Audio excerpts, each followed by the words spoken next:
नमस्कार मेरे कुछ कही और अनकही के श्रोताओं।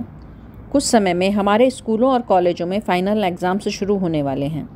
हमें इसका तनाव बिल्कुल नहीं लेना है। कल मोदी जी ने भी इस बात को समझाने की कोशिश करी थी कि तनाव पर जोर न देकर लगातार अभ्यास और परिश्रम पर जोर दिया जाना चाहिए। मेरे आसपास बहुत से छोटे बच्चे हैं और उनके माता पिता भी हैं। उन सबसे मैं अपने मन की कुछ बात कहना चाहूँगी। कल मैं यूं ही बैठे हुए कुछ पढ़ रही थी। उसमें मुझे हेनरी फोर्ड की चंद लाइनें मिली कि मैं बहुत ऐसे असीम क्षमता वाले लोगों की तलाश में हूँ जो ये नहीं जानते कि क्या नहीं किया जा सकता। मैं फिर से दोहराऊंगी इस लाइन को। मैं बहुत ऐसे असीम क्षमता वाले लोगों की तलाश में हूँ जो ये नहीं जानते कि क्या नहीं किया जा सकता।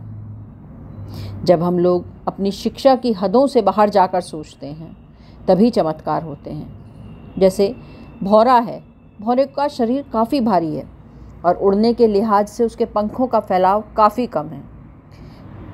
मतलब ये कि उड़ान के नियमों के अनुसार भौरा उड़ ही नहीं सकता यदि हम केवल नियमों के ऊपर जाएं।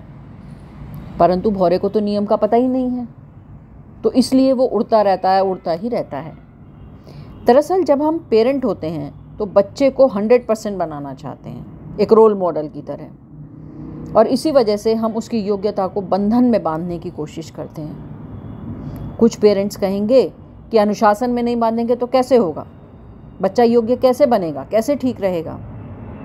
परंतु यहाँ अंतर समझो, अनुशासन में रखने का और योग्यता को बंधन में बांधने का।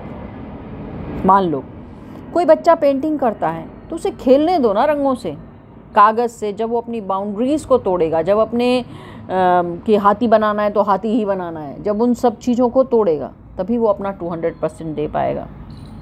हमें बच्चे की विल पावर को स्ट्रांग बनाना है और साथ ही उन्हें दृढ़ता की शक्ति बतानी है। लगातार अभ्यास का महत्व बताना है। एक छोटी सी कहानी सुनाती हूँ। महान वायलिन वादक फ्रिट्ज क्रिस्लर की। उनसे किसी ने पूछा कि आप इतनी अच्छी वायलिन कैसे बजाते हो, क्या ये भाग्य की देन है? उन्होंने जवाब दिया, ये अभ्यास का नतीजा है।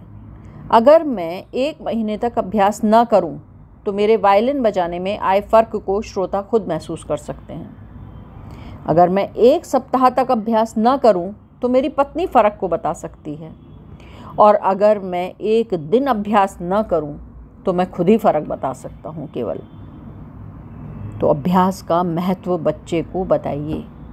यहाँ मैं किसी अज्ञात कवि द्वारा कही गई चंद लाइनें कहना चाहूँगी अपने बच्चों से। जब कोई काम बिगड़ जाए, जैसा कि कभी कभी होगा ही, जब रास्ता सिर्फ चढ़ाई का ही दिखता हो, जब पैसे कम हो और कर्ज ज़्यादा हो, जब मुस्कुराहट की इच्छा आह बने, जब चिंताएं दबा रही हों, तो सुस्ता लो, लेकिन हिम्मत न हारो, हिम्मत मत हारो। और यहाँ मैं अपने बड़े लोगों की कही हुई एक लाइन दोहराना चाहूँगी, जो अक्सर बड़े लोग जब हम परेशान होते थे और हमसे कहा करते थे, बेटा हारिए ना हिम्मत और बिसारिए ना राम।